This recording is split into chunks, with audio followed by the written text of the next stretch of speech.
السلام علیکم۔ یوں تو دین میں کئی بے شمار قصے ہیں، لیکن انہی تمام قصوں کے اندر ایک قصہ حضرت محمد مصطفیٰ صلی اللہ علیہ وسلم کے طائف کا سفر کا بھی ہے۔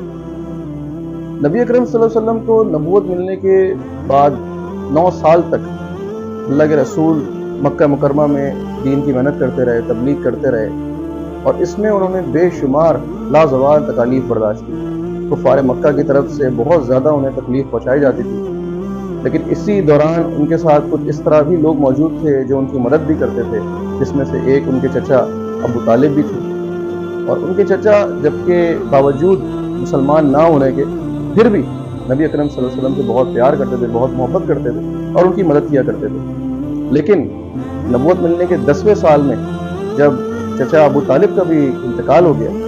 تو کفار نے جو ہے ان پہ ظلم بڑھا دی، مسلمانوں پہ بے شمار ظلم کرنا شروع کر دی۔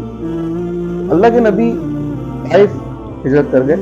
اور وہ اس نیت سے تشریف لے گئے طائف میں کہ وہاں کے سردار بہت ہی مہذب ہیں اور بہت سمجھدار لوگ ہیں، وہ ضرور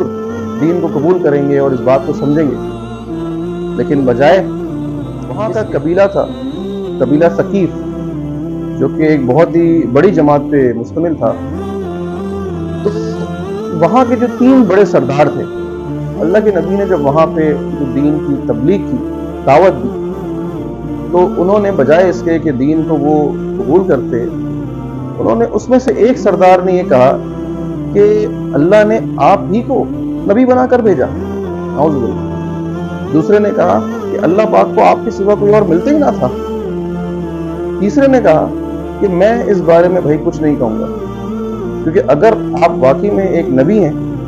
تو آپ کا انکار کر دینا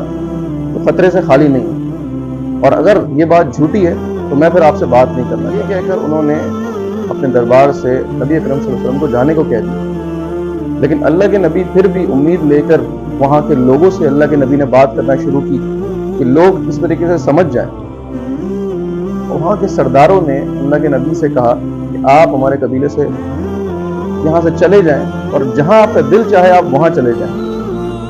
اللہ کے نبی جب وہاں سے جا رہے تھے تو ان کے پیچھے شریر لڑکوں کو لگا دیا، شرارتی لڑکوں کو لگا دیا، جنہوں نے مذاق اڑانا شروع کیا، باتیں کسنا شروع کی اور آخرکار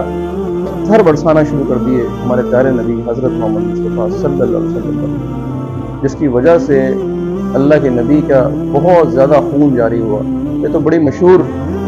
ایک قصہ ہے جو ہم سب نے بچپن میں سنا ہوا ہے کہ اللہ کے نبی کے نالین مبارک، جوتے مبارک جو ہے وہ خون سے رنگین ہو گئے۔ کئی دور جا کے، کئی میل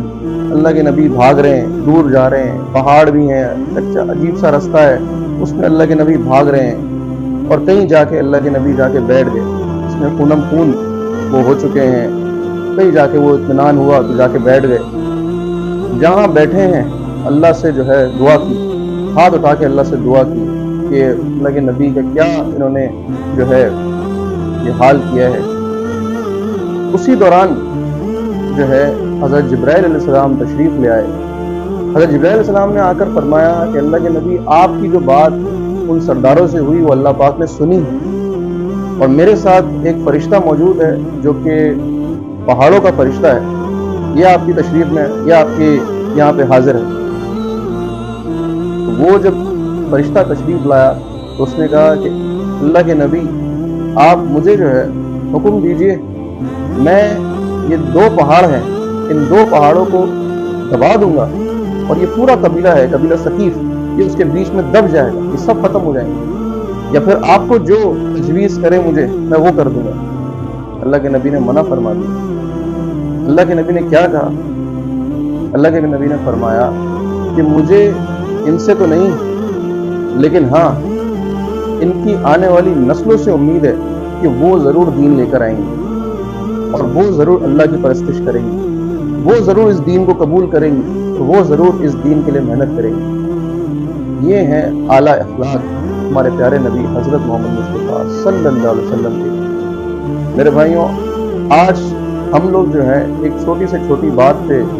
بھڑک جاتے ہیں، لڑائی جھگڑا گالم گلوچ شروع کر دیتے ہیں۔ یہ ہمارے نبی کے اعلیٰ اخلاق ہیں جو انہوں نے اتنے پتھر اور اتنا خونم خون ہونے کے باوجود بھی سب کے لیے ہدایت کی دعا فرمائی، اور ان سے اللہ پاک سے امید رکھی کہ اللہ پاک ان کی نسلوں میں دین زندہ کریں گے، تو اللہ سے کبھی بھی ہمیں نا امید نہیں ہونا چاہیے، بلکہ ہمیشہ اللہ سے اچھے کی امید رکھنی چاہیے۔